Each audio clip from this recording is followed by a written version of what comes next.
Top music Patna.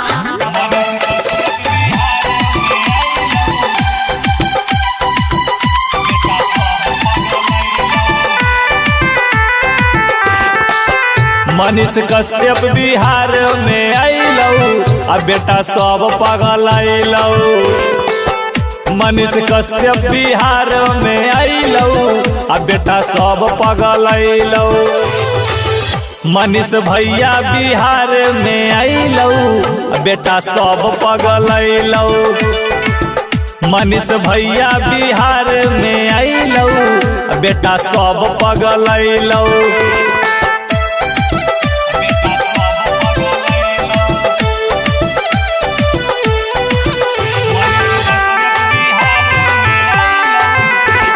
छुटिए के जेलवा से आ गेलौ भैया,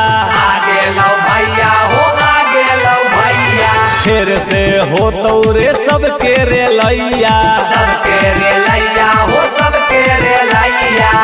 उनका टक्कर ना केहू ले पैतौ आ बेटा सब पीछू अइतौ। मनीष कश्यप बिहार में अइलौ बेटा सब पीछू अइलौ। मनीष कश्यप बिहार में अइलौ बेटा सब पीछू अइलौ।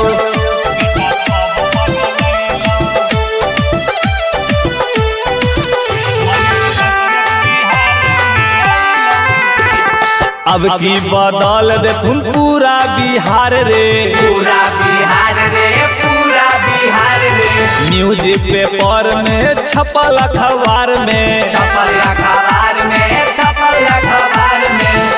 अब सबके पसेना छोड़तौ अब बेटा सब पागल अइतौ।